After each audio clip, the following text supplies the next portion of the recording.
자, 여러분 안녕하십니까? 자, 2024학년도 1학년 2학기 역사 시험을 앞두고 총 정리하는 시간을 갖도록 하겠습니다. 네, 지금부터 영상을 잘 시청하고 공부를 한다면 시험에서 좋은 성적 얻을 수 있을 거라고 생각합니다. 자, 먼저 교과서 138쪽 볼까요?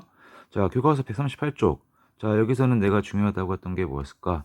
그렇죠. 자, 당시 전국에서 청교도 혁명, 명예혁명으로 이어지게 되면서 의회의 권한이 강화되는데 그 배경이 되는 신분들의 성장이 있었다 그랬죠. 자, 한번 볼까? 뭐가 있었습니까? 그렇죠. 영국에서는 상공학과 도시가 발달하여 누가 성장하였다?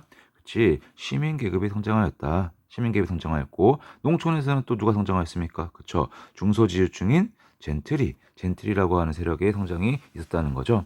자, 이들의 성장을 통해서 자, 영국에서는 뭐가 일어나게 되는 거죠? 그쵸. 청교도 혁명이 일어나게 되고 자, 누가 처형됩니까? 그쵸. 당시 왕이었던 찰스 1세가 처형이 되고 공화정이 수립이 됩니다. 자, 청교도 혁명 그 이후에는 뭐가 있었습니까? 그렇죠. 피를 흘리지 않았다는 혁명, 바로 명예혁명이 기다리고 있었죠. 자, 명예혁명을 한번 볼까요? 제임스 2세의 딸 메리와 그녀의 남편 윌리엄을 공동왕으로 주대한 게 바로 명예혁명이었습니다. 자, 명예혁명을 통해서 당시 의회에서는 자, 이제 왕에게 뭘 제출한 거였어? 그치. 권리장전을 제출했던 거였죠. 자, 권리장전의 내용은 밑에 보면 나와 있죠. 자, 권리장전의 내용 볼까요? 1조. 자, 국왕이 누구의 동의 없이 법의 효력을 정지하거나 법의 집행을 정지하는 것은 위법입니다. 자, 누구의 승인 없이 국왕을 위해 세금을 거두는 것도 위법이다. 자, 누구의 동의 없이는 아무것도 할 수 없다고 하고 있습니다. 그쵸? 빈칸에 들어갈 말은 누구였습니까? 그쵸? 국회였죠?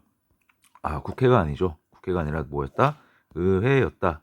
네, 의회였다는 거 기억하시기 바랍니다. 자, 다시. 의회의 동의 없이는 왕은 아무것도 할 수 없게 되는 게 바로 명예혁명의 권리장전이었다는 거 기억하셔야 될 것 같습니다. 자, 그래서 이 권리장전이 승인되고 난 뒤에 영국에서는 이제 뭐가 자리 잡게 되는 겁니까? 그렇죠. 입헌군주제. 헌법이 세워지고 헌법이 위에 있고 그 밑에 누가 존재한다는 거야? 그렇죠. 군주, 왕이 존재한다는 거죠. 왕은 헌법, 의회의 동의 없이는 아무것도 할 수 없게 된다라는 것을 기억해 두시면 좋을 것 같아요. 자, 그리고 넘어갑시다. 문제 한번 풀어볼까? 스스로 확인 1번 문제 풀어봅시다. 자, 명예혁명 후에 메리와 윌리엄 공동왕은 의회가 제출한 뭘 승인하였습니까? 그쵸? 권리장전이었습니다. 의회 승인 없이는 아무것도 할 수 없다. 권리장전이었습니다. 자, 뒷페이지로 넘어갈까요? 자, 아메리카 대륙에 민주공화국이 생겼다 볼까? 자, 먼저 그쵸. 영국에서 누가 건너옵니까? 그쵸. 청교도를 믿었던 청교도인들이 이러한 청교도에 대한 핍박과 이런 차별에 못 견디고 아메리카 동부 해안으로 이주하게 되는 거였죠. 그래서 건설된 게 바로 뭐였어? 13개의 식민지가 건설되는 거였죠. 자, 13개의 식민지로부터 시작이 됐습니다. 자, 영국은 식민지에 대해서 간섭을 했습니까? 그렇죠. 간섭이 없었습니다. 자, 그래서 식민지인들은 자유롭게 살고 있었는데 프랑스와의 전쟁으로 재정이 막대한 손해가 있었던 영국은 그렇죠. 이 식민지에 대해서 뭘 부과하는 거였어? 그렇죠. 인지세, 차세 등을 부과했다는 거였죠. 자, 이러자 식민지 사람들은 저항을 하게 되는 거였죠. 그 저항 뭐였습니까? 그렇죠. 보스턴 차사건이었습니다. 자, 보스턴 차사건에 의해서 영국도 결국에 식민지를 가만히 둘 수 없다 해서 전쟁이 일어나게 되는 거였죠. 자, 식민지 그렇죠. 이 전쟁 맞붙어야겠죠. 가만히 있을 수 없습니다. 그래서 식민지 대표들은 이거 뭐야? 뭐지? 자, 식민지 대표들은 대륙회의를 열고 누구를 그렇죠. 워싱턴을 총사령관으로 임명을 하고 우리가 왜 영국과 맞서 싸우려고 하는지 그렇죠. 독립선언문을 발표하게 되는 거였죠. 자, 독립선언문의 내용은 밑에 보면 나와 있습니다. 자, 우리가 왜 독립을 원하는지 모든 인간은 평등하게 창조되었으며 누구에게도 넘겨줄 수 없는 권리를 신으로부터 부여받았다. 천부인권이라는 말이 나오고 있죠. 자, 이러한 것들을 통해서 미국이 독립선언을 하였다는 거 기억하시면 되고요. 자, 전쟁의 결과는 어떻게 됩니까? 그쵸. 식민지는 혼자서 싸우지 않았습니다. 영국을 싫어했었던 유럽의 프랑스를 비롯한 여러 국가들이 누굴 도와주는 거야? 식민지를 도와줬다는 거죠. 그 결과 식민지의 승리로 끝났고 결과는 저 영국과의 파리 조약을 끝으로 13개 식민지는 독립을 인정받게 되었습니다. 자, 뒤로 갑시다. 자, 그래서 아메리카 합중국이 탄생을 하였습니다. 식민지 13개 식민지를 바탕으로 해서 연방제를 주요 내용으로 하는 뭐가 탄생하였다? 아메리카 합중국이 탄생하였다. 초대 대통령은 누구였죠? 그렇죠. 아까 전에 이 독립전쟁의 총사령관이었었던 워싱턴이 초대 대통령으로 임명하게 됩니다. 그리고 오늘날 우리나라에도 채택하고 있는 행정, 입법, 사법권은 세 개로 나눠놓고 있는 무슨 원칙? 상권 분립의 원칙을 규정하였고 그 결과 민주공화국, 아메리카 합중국이 탄생했다는 거 기억하시면 좋을 것 같네요. 자, 문제 풀어볼까? 스스로 확인 1번 봅시다. 자, 영국의 아메리카 식민지 주민들은 본국의 세금 부과 정책에 반발하였다. 그쵸? 그래서 일어난 사건이 뭐였습니까? 그쵸? 보스턴 차 사건이었죠. 자, 보스턴 차 사건 이후에 결국에는 독립전쟁이 시작되었죠. 누굴 총사령관을 임명을 하고, 네, 조지 워싱턴을 총사령관을 임명을 하고 전쟁이 시작되게 됩니다. 그러면 정답은 뭘까? 그쵸? 5가 되겠네요. 자, 뒤로 넘어갑시다. 자, 프랑스 혁명입니다. 미국 혁명에 이어 프랑스 혁명이 등장하게 되는 거죠. 프랑스 혁명을 우리가 공부하기 위해서는 일단은 당시 프랑스의 신분 질서에 대해서 알을 필요가 있습니다. 자, 프랑스의 신분 질서 뭐였습니까? 그쵸? 자, 3신분, 2신분, 1신분으로 구성된 바로 이걸 기억할 필요가 있겠죠. 자, 98%, 전 인구의 98%가 바로 뭐였습니까? 그렇죠. 3신분에 해당하는 거였죠. 그리고 이 3신분이 대부분의 세금을 부담했다는 거. 그러니까 당연히 화가 나겠어요, 안 나겠어요? 그렇죠. 화가 나겠죠. 자, 이러한 화가 있는 상황에서 자 누가 성장했습니까? 그렇죠. 아까 전에 아니죠. 그래서 상공 활동을 불시착했던 누구? 그렇죠. 부르주아지 시민 계급이 성장을 하게 되고 이들은 뭘 원했다? 자유롭고 평등한 사회를 건설하고 싶었습니다. 그 결과가 바로 프랑스 혁명으로 이어지는 거죠. 자, 당시 왕이었던 루이 16세는 어떻습니까? 되게 화려하고 사치를 지기는 왕이었다 그랬죠? 그러니까 돈이 없어서 돈을 얻기 위해서는 어떻게 돼? 세금을 걷어야 되는데 세금을 얻기 위해서는 당시 프랑스에서는 3신분해를 열어야 됐고 이 3신분해는 문제가 있었습니다. 어떤 문제? 그렇죠. 표결 방식에 문제가 있었다는 거였죠. 3신분, 2신분, 1신분이 각각 몇 표씩 대표로 한 표씩 행사하는 거였고 당연히 지배계층이었던 2신분, 1신분이 2명 그리고 피지배계층은 한 표. 하다 보니까 당연히 누가 이기게 되는 겁니까? 그렇죠. 이들이 이기게 되는 거서 30분은 질 수밖에 없었다. 이에서 투표 표결 방식에 대해서 이제 반발을 하게 되는 거죠. 이렇게 대표별로 한 표씩 행사하는 게 아니라 어떻게 하자? 머릿수로 투표를 하자. 그렇게 되면은 당연히 많은 수를 차지하고 또 30분이 표결에서 이길 확률이 높아지겠죠. 자, 그런데 당연히 기득권 세력은 이거를 원합니까? 원하지 않겠죠. 자, 그래서 30분은 자신들의 의견이 받아들이지 않자 결국에는 자신들만의 의회를 건설하게 되고 혁명이 시작되는 겁니다. 자, 그래서 건설된 세워진 의회 바로 뭐였죠? 그렇죠. 국민의회가 구성되었습니다. 자, 국민의회는 어떻게 해야 됩니까? 혁명을 일으키려면 당연히 무장을 해야 되겠죠? 그 무장을 하기 위해서 어디를 습격했다? 바티유 감옥을 습격하게 되고 본격적인 혁명이 시작되게 됩니다. 자, 혁명. 이제는 무기도 갖췄다. 이제 본격적인 혁명이 시작되는 거였죠. 자, 그래서 자신들이 왜 혁명을 일으키려고 하는지를 그렇죠. 인간과 시민의 권리선언, 인권선언을 통해서 발표를 하게 됩니다. 우리가 왜 혁명에 나섰는지 이걸 보면은 알 수 있다라고 하는 거죠. 자, 그래서 입법부에는 뭘 했습니까? 그렇죠. 입헌군주제. 그 전까지는 뭐였어? 절대왕정이라고 해서 왕이 절대적인 힘을 갖고 있었는데 입헌군주제. 아까 영국의 명예혁명에서도 배웠었죠? 헌법. 헌법이 세워지고 그 밑에 군주가 존재하게 되는 게 바로 입헌군주제입니다. 입헌군주제와 재산에 따른 제한선거. 자, 이거는 조금 아쉬운 점이죠. 왜? 선거를 치르는 데 있어서 뭘 기준에 두겠다는 거야? 그렇죠. 재산. 돈 많은 사람들에게 선거권을 주겠다는 겁니까? 자, 여러분 아까 전에 프랑스 혁명 시작하기 전에 누가 성장했다 그랬죠? 그렇죠. 부르주아지 시민계층들이 성장했다 그랬죠. 그들 또한 결국에는 뭐다? 자신들의 기득권을 갖고 싶어 했다는 겁니다. 30분들 30분들인데 우리는 너희와는 좀 달라. 우리는 왜? 돈이 좀 있거든. 그러니까 우리들만의 선거를 참여하겠다라고 주장했던 거죠. 자, 아무튼 이렇게 인간과 시민의 권리선이 발표되고 국민의회는 차근차근히 자신들의 혁명을 이행해 나가게 됩니다. 자, 그러자 프랑스 주변에 있던 나라들은 두려움에 떨게 되는 거죠. 왜? 프랑스 혁명이 내세우는 게 바로 뭐야? 자유와 그리고 평등이었죠. 자, 자유와 평등의 가치가 이제 뿌리내리게 된다면 결국에는 유럽에 있었던 이런 신분제 질서 어떻게 됩니까? 무너질 수밖에 없겠죠. 그래서 옆에 있던 오스트리아, 프로이센 등이 프랑스한테 당장 혁명을 그만둬라, 혁명을 진압해라라고 하지만 프랑스는 굴하지 않죠. 오히려 프랑스는 어떻게 합니까? 그렇죠. 이 유럽 국가들에 대해서 전쟁을 선포하게 됩니다. 하지만 이 전쟁 이기기 어렵겠죠. 그렇죠. 프랑스 전쟁 회전이 계속되게 되고 물가가 오르는 등 프랑스는 엉망이 됩니다. 자, 그러자 프랑스 사람들은 이러한 불만을 누구에게 돌리게 되는 거야? 그쵸. 왕이었던 루이 16세에게 돌리게 되는 겁니다. 그래서 아까 있었던 국민의회에 이어 새롭게 뭐가 수립됩니까? 국민공회라고 하는 의회가 수립이 되고 국민의회는 아까 봤었던 입헌군주제보다 더 나아가서 뭘 선포해? 공화정을 선포하게 되는 거죠. 공화정에서는 왕의 존재가 있어야 됩니까? 없죠. 왕이 존재할 수 없습니다. 그래서 루이 16세는 단두대에서 처형이 되는 거죠. 여기 나와 있네요. 단두대에서 이제 목을 내밀고 있는 루이 16세의 모습입니다. 자, 이렇게 프랑스에서는 공화정이 선포가 되었지만 여전히 프랑스의 사회의 불안은 없어지지 않았습니다. 게다가 전쟁은 계속 지고 있죠. 사람들은 어떻게 합니까? 이제 불안하게 떨고 있는 거죠. 자, 근데 이런 상황에서 누가 등장한다는 겁니까? 그렇죠. 위대한 전쟁 영웅 나폴레옹이 등장합니다. 나폴레옹은 뛰어난 전략과 전술을 통해서 연전 연패하고 있던 프랑스의 전쟁을 어떻게 합니까? 승리로 이끌고 있었습니다. 그래서 결국에는 프랑스는 이 나폴레옹을 어떻게 했다? 그렇죠. 다시 국민투표를 통해서 황제에 임명을 하게 됩니다. 아이러니하죠? 프랑스는 프랑스 혁명을 통해 가지고 국민공회에서 공화정을 선포하고 왕을 죽였지만 다시 황제를 다시 세우게 되는 그런 상황이 오게 되었다. 자, 나폴레옹은 유럽 대륙을 초토화시킵니다. 휩쓸고 다니죠.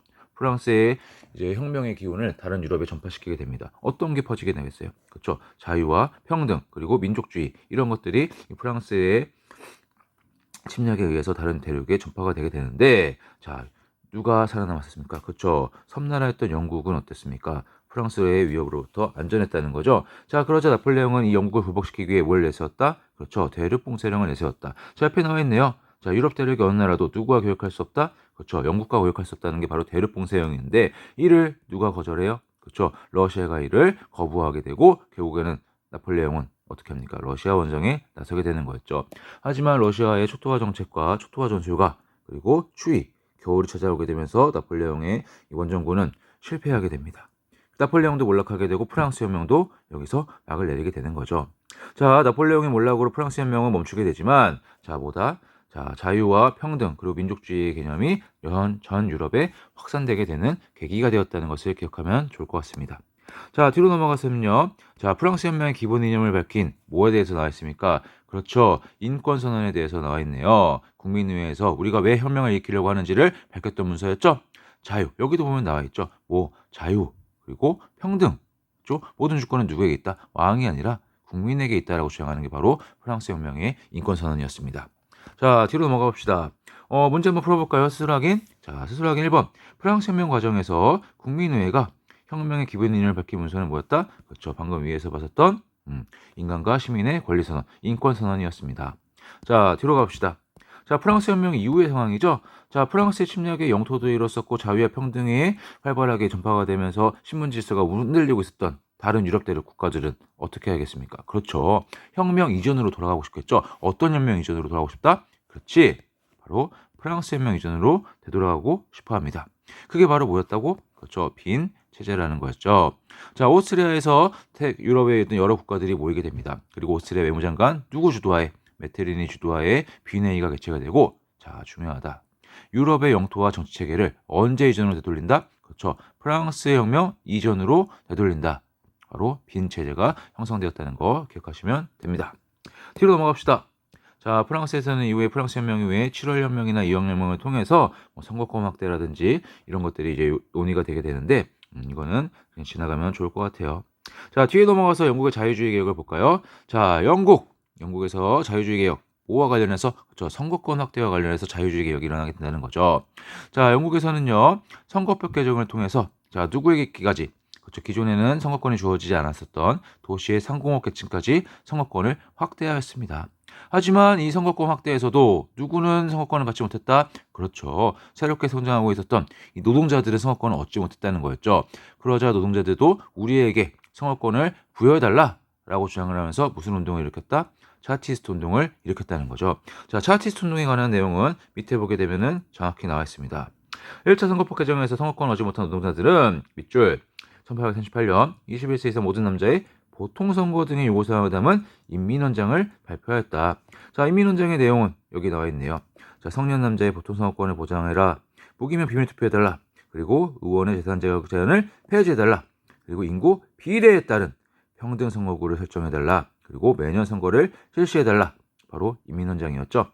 자, 영국의 차티스트 운동과 관련해서는 그 노동자들이 주장했던 내용인 인민헌장을 꼭 기억해 볼 필요가 있습니다. 자, 뒤로 넘어가 볼까요?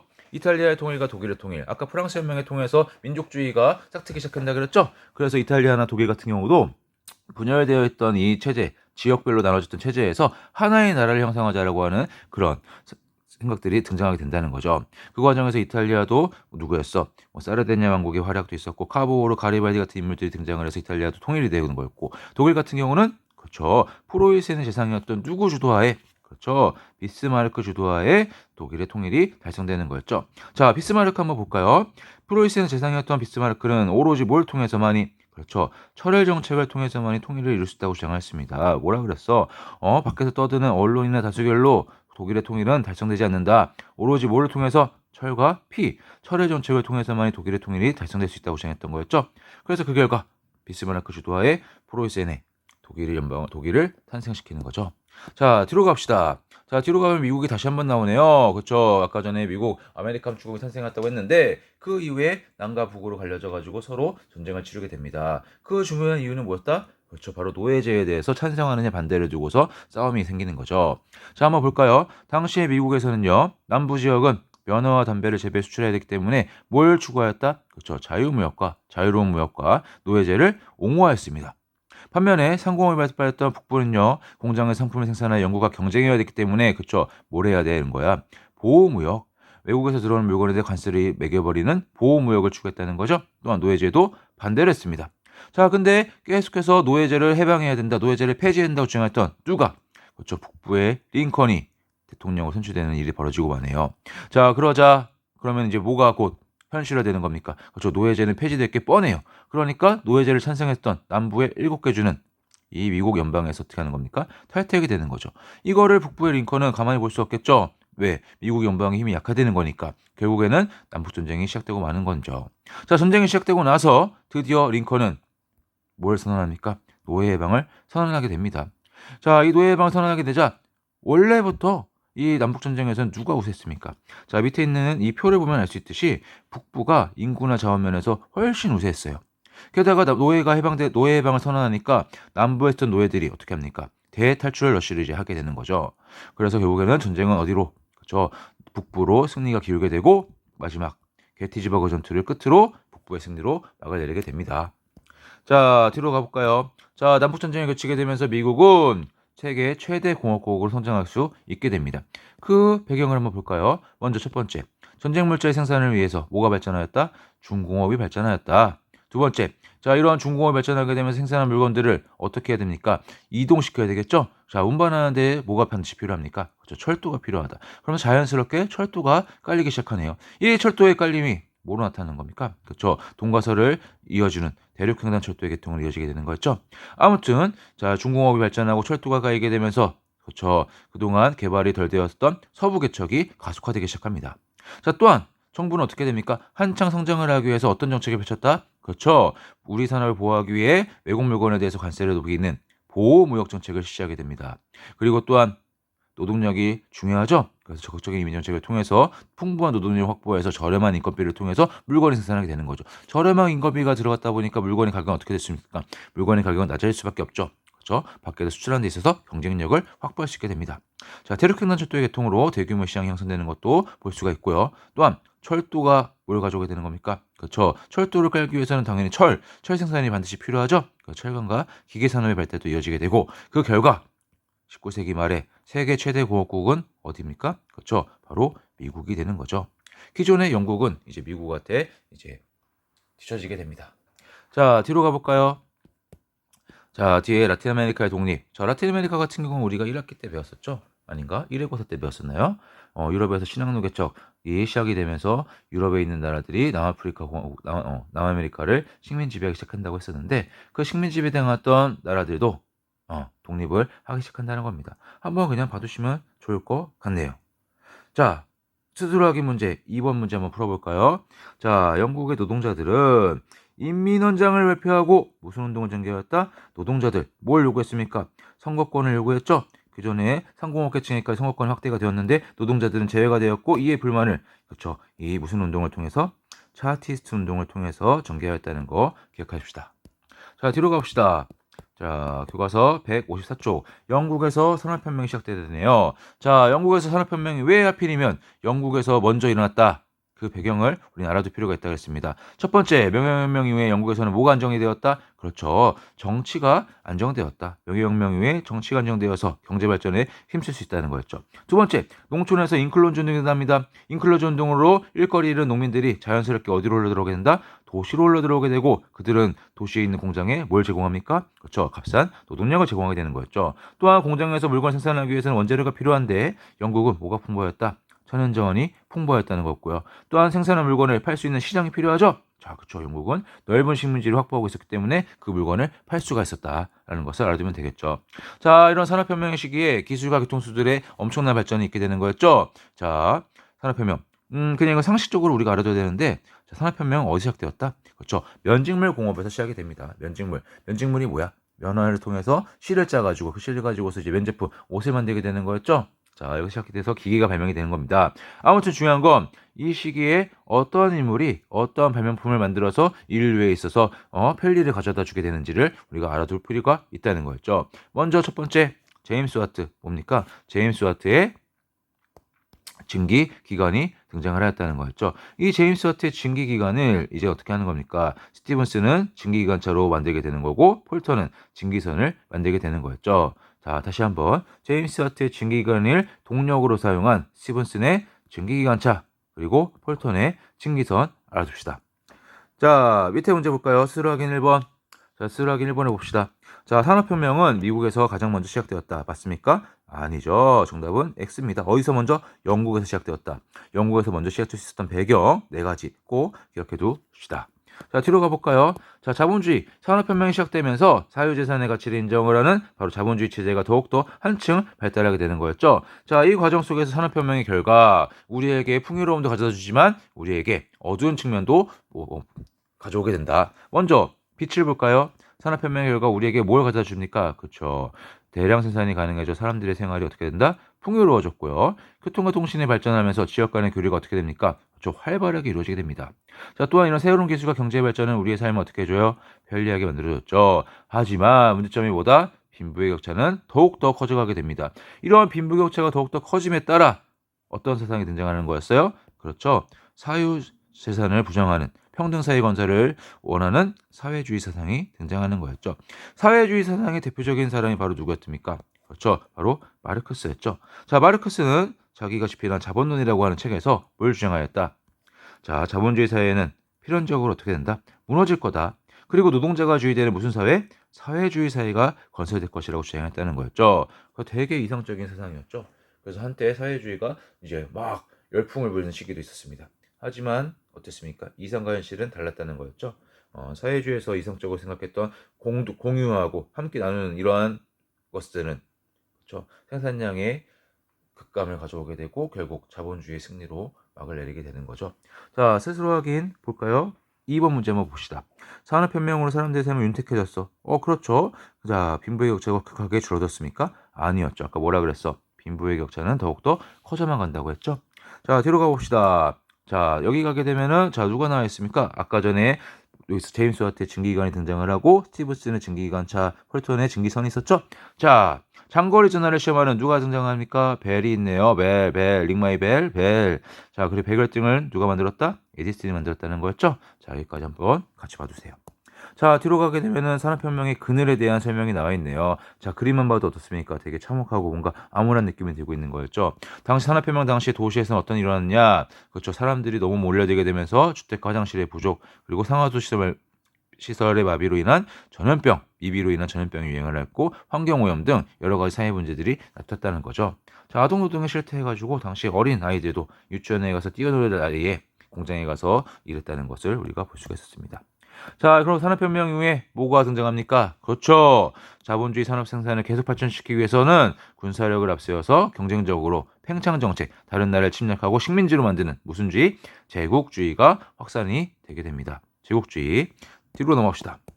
자, 이런 제국주의 국가들 그래도 또 욕을 먹기는 또 싫었어. 그래서 자기들이 다른 나라를 침략하는 것을 정당화하기 위해서 자, 이런 여러 가지 주장들을 펼치게 되는데 그중에 대표적인 게 바로 사회진화론과 그리고 뭐였죠? 인종주의였죠. 자, 사회진화론과 인종주의에 대한 설명은 밑에 나와 있으니까 한 번씩 봐주면 좋겠습니다. 뒤로 넘어갑시다. 자, 이런 제국주의 일강들이 본격적인 침탈이 아프리카 대륙으로 오게 됩니다. 아프리카에 누가? 그렇죠. 영국과 프랑스 그리고 독일, 뭐 기타 등등의 나라들이 이 아프리카 침략에 나서게 되는데 우리는 영국과 프랑스를 중심으로 한번 보도록 합시다. 자, 영국 산업혁명이 가장 먼저 시작됐던 영국은 이집트에서 어디? 남아프리카 공화국의 케이프타운을 연결하는 무슨 정책? 종단 정책을 펼쳤다는 거 기억하시고요. 자, 이게 뒤질 수 없죠? 프랑스는 그렇죠. 알제리와 그리고 마다가스카 섬을 연결하는 무슨 정책? 횡단 정책을 펼쳤다. 자, 이러다 보니까 결국에는 교점이 생길 수밖에 없죠? 자, 교점이 바로 어디였습니까? 그렇죠. 파슈다였죠. 자, 파슈다에서 영국과 프랑스가 충돌하였다. 파슈다 사건 기억합시다. 자, 그리고 3B 정책과 3C 정책이 나오는데 아까 전에 영국 같은 경우는 뭐였습니까? 이집트의 카이로와 그리고 남아프리카 공화국의 케이프타운, 그리고 나중에 인도도 식민지로 지배하게 되죠. 거기에 누구를? 그렇죠. 인도의 콜카타까지 연결하는 무슨 정책? 삼시 정책을 통해서 식민지 확대 정책을 펼쳤다는 거고, 독일은 그렇죠. 독일의 베를린, 그리고 비잔티움, 그리고 바그다드를 연결하는 삼비 정책을 통해서 식민지를 확대해 나갔다는 것을 함께 알아둡시다. 자, 여러분 여기는 꼭 잘 볼 필요가 있습니다. 뒤로 넘어가 봅시다.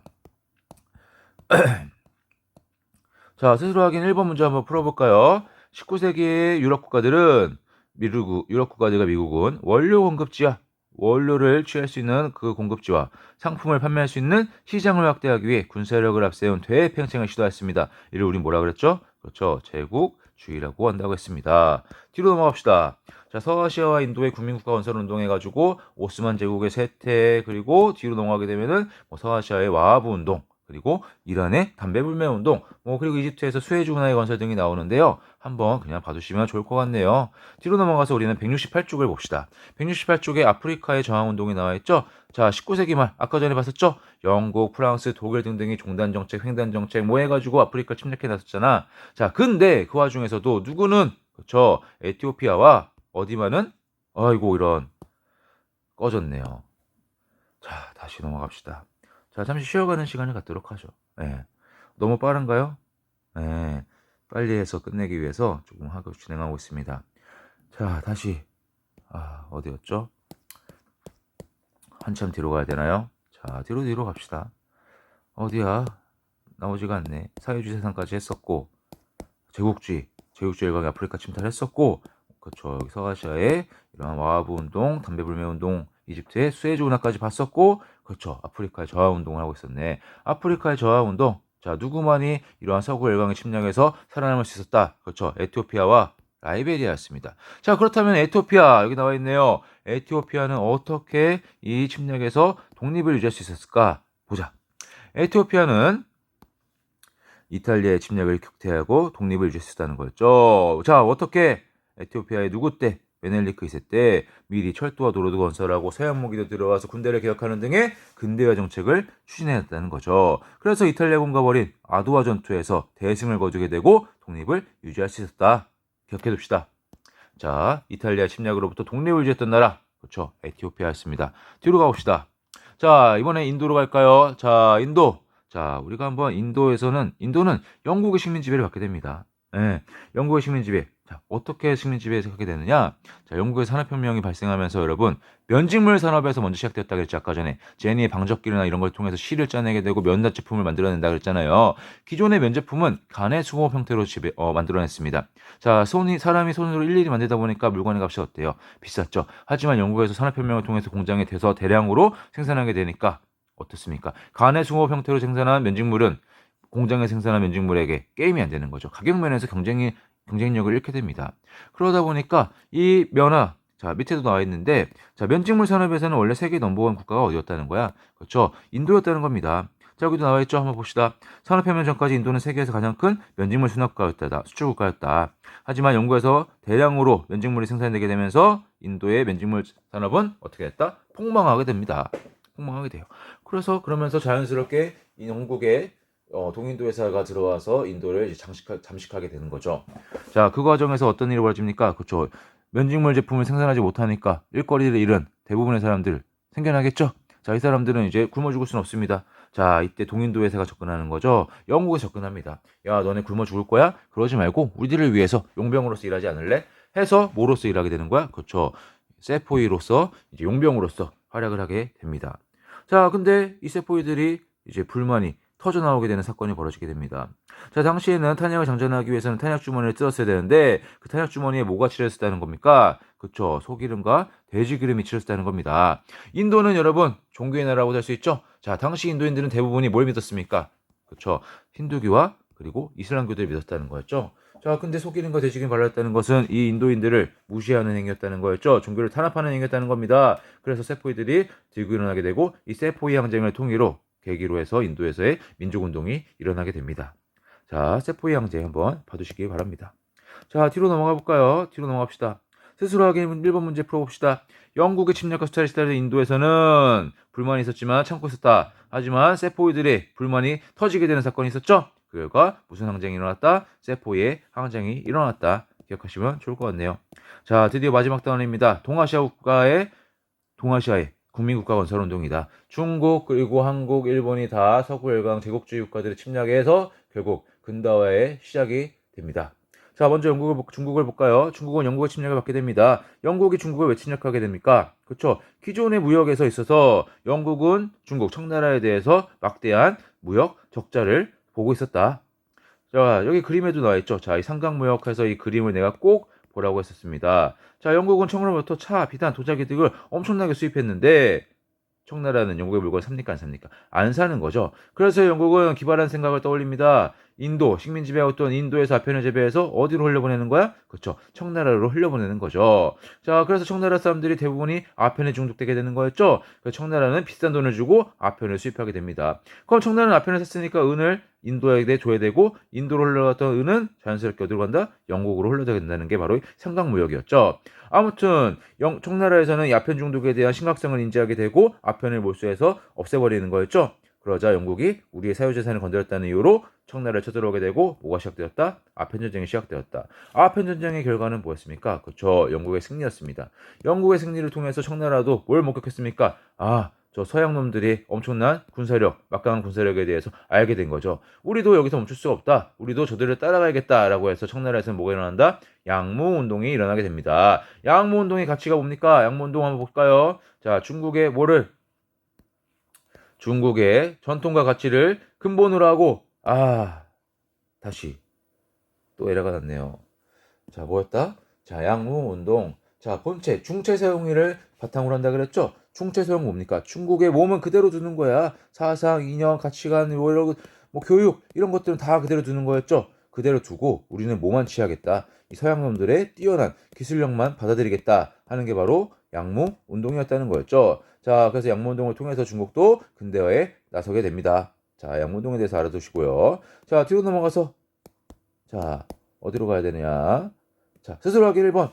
자, 교과서 175쪽입니다. 스스로 하기 1번. 이용장 증후보통이 주도한 보는 양무운동은 서양의 과학기술을 도입하여 근대화를 추구했다는 거였죠. 자, 이렇게 청나라는 양무운동을 통해서 근대화에 성공을 하게 됩니다. 성공이라고 하기는 그렇지만 근대화에 다가가게 된다는 거였죠. 자, 이웃나라 일본 또한 미국의 침략에 의해서 어쩔 수 없이 나라의 문을 열게 되고 근대화의 시작을 하게 된다는 거였죠. 그 근대화의 시작 바로 뭐였습니까? 그렇죠. 메이지 유신이었습니다. 자, 아까 청나라의 양무운동은 사상, 정치, 교육 이러한 것들은 그대로 두고 채 서양의 기술만 받아들인다 그랬죠. 하지만 일본은 달랐습니다. 모든 것들을 다 어떻게 하겠다? 서양을 따라가겠다라고 하는 거였죠. 그게 바로 메이주신이었죠. 자, 양무운동을 통해 근대화로 가고 있는 청나라와 메이주신을 통해서 근대화에 접어든 일본이 자, 어디서 맞붙게 되는 거였죠? 그렇죠. 조선 땅에서 맞붙게 됩니다. 자, 슬프지만 어쩔 수 없죠.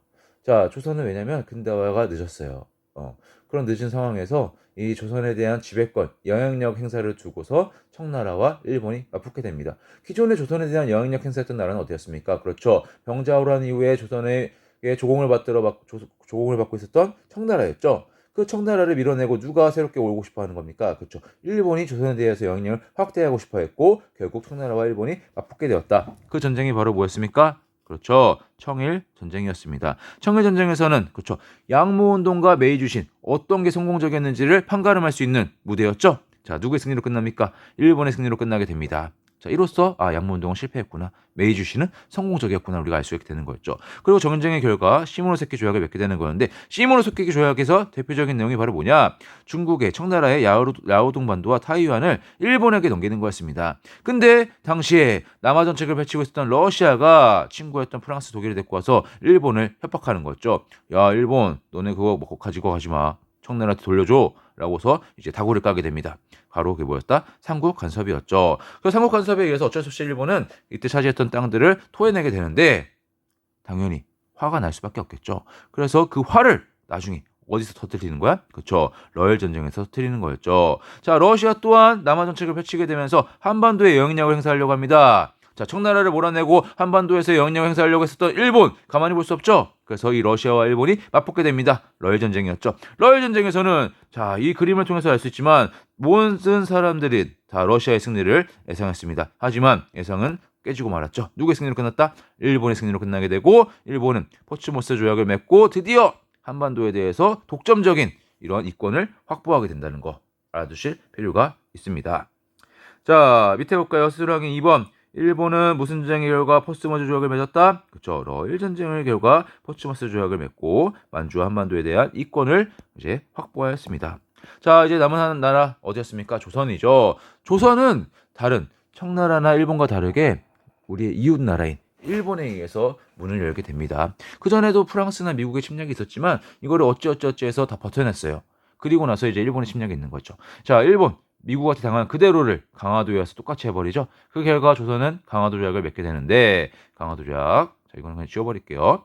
강화도 조약을 맺고서 조선에서도 이러한 근대화의 바람이 찾아오게 됩니다. 우리도 이웃나라 청나라나 일본처럼 근대화에 접어들어야 된다라고 주장하는 사람들이 등장하는 거였죠. 하지만 기존에 있었던 세력들이 했던 전통 질서를 지키자는 유생들의 반발에 부딪히는 거였죠. 그러다 보니까 근대화는 늦어지게 되고 자 당시 MZ라고 할 수 있는 젊은 엘리트 계층들은 더 이상 두고 볼 수 없다.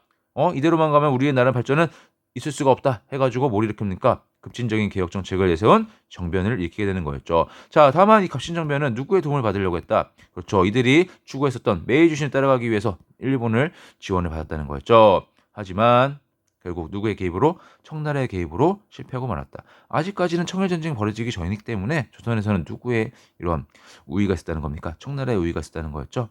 자, 그렇다면 갑신정변에서 이 젊은 엘리트들은 뭘 주장했느냐 한번 볼까요? 흥선대원군, 청나라에 납치되었었던 흥선대원군을 귀국시켜라. 왜 우리 조선의 임무를 너네가 덮고 있느냐? 그리고 총래, 청이, 청나라에 행하고 있었던 뭘 폐지한다? 조공의 허례를 폐지한다. 우리도 너희와 대등한 독립국이다. 그러니까 우린 더 이상 너희들에게 조공을 바치지 않겠어 라고 주장하는 거였죠. 두 번째, 문벌을 폐지하자. 자, 이게 바로 이 전통 질서를 지켜던 유생들의 극렬한 반대에 부딪히게 되는 거였죠. 조선은 철저한 신문제 국가였죠. 하지만 문벌을 폐지한다는 건 뭡니까? 노예, 평민 이런 거 상관없이 능력 있는 사람들은 다 관리로서 임명을 하고 일을 할 수 있다라고 주장하는 거였죠. 자, 이런 혁신적인, 급진적인 내용을 바탕으로 했던 게 바로 갑신정변이었지만 청나라의 개입으로 3일 만에 끝나고 말았다는 거 기억하시면 좋을 것 같습니다. 자, 뒤로 넘어갑시다. 자, 그럼 대단한 마무리 문제가 있는데, 자, 대단한 마무리 보게 되면은, 자, 뭐가 있습니까? 그렇죠. 프랑스 혁명과 관련한 30분의 문제. 자, 나와 있고, 프랑스 혁명의 과정. 자, 첫 번째로 뭐가 와야 됩니까? 그렇죠. 혁명을 일으켜서 국민회가 들어서고 혁명을 일으켰는데 무기가 있어야 되겠죠. 바우티 과목을 습격을 해야 되고 무기를 갖춘 채 이제 우리가 왜 혁명을 일으키는지 인간과 시민의 권리선을 발표해야 되겠죠. 그 다음에는 뭡니까? 전쟁에서 연전연패하고 물가가 오르는 등 불만이 고조되니까 그 불만을 드디어 누구한테 돌려야 됩니까? 저 왕이었던 루이 16세에 돌려야 되겠죠. 국민공회에서는 공화정을 선포하고 루이 16세를 처형하게 됩니다. 자, 그리고 아이러니하게도 당시 전쟁에서 영웅으로 등장했던 나폴레옹이 다시 황제에 오르는 상황이 오게 되는 거였죠. 자, 프랑스 혁명의 과정 알아두시고요. 밑에는 19세기 영국에서 노동자들이 일으켰던 뭡니까? 차르티스트 운동이죠. 차르티스트 운동과 관련해가지고는 인민헌장의 내용들을 꼭 기억하라고 했었던 거 잘 주목하세요. 자, 그리고 뒤에는 산업혁명에 대한 내용이 나와 있죠. 산업혁명은 자 앞에서 보는 기억처럼 빛도 있지만 뒤에서는 어둠도 있었다는 거. 어둠에는 어떻게 됐는지 알아둘 필요가 있고요. 5번 문제에서는 영국의 인도의 침략과 관련해가지고 뭐에 대해서 나와 있습니까? 그렇죠. 세포의 항쟁에 대해서 나와 있죠. 세포의 항쟁이 무엇인지 알아둘 필요가 있고 6번 문제 중국의 근대운동이죠. 자, 중국의 전통 질서를 지키면서 서양의 기술만을 받으려 된다. 뭐였습니까? 중체서용을 바탕으로 한 중체서용 뭐였죠? 그렇죠. 양모운동이었죠. 그 양모운동에 대해서도 알아둘 필요가 있겠습니다. 자, 이렇게 해서 시험 범위까지 다시 한번 총 정리하는 시간을 가져봤습니다. 여러분, 교과서를 보면서 선생님이 방금 말했던 내용들을 2번, 3번, 4번, 10번까지 읽어보면은 시험 문제 100점 맞을 수 있을 것입니다. 자, 모두 좋은 성적 거두길 바랍니다. 수고했어요.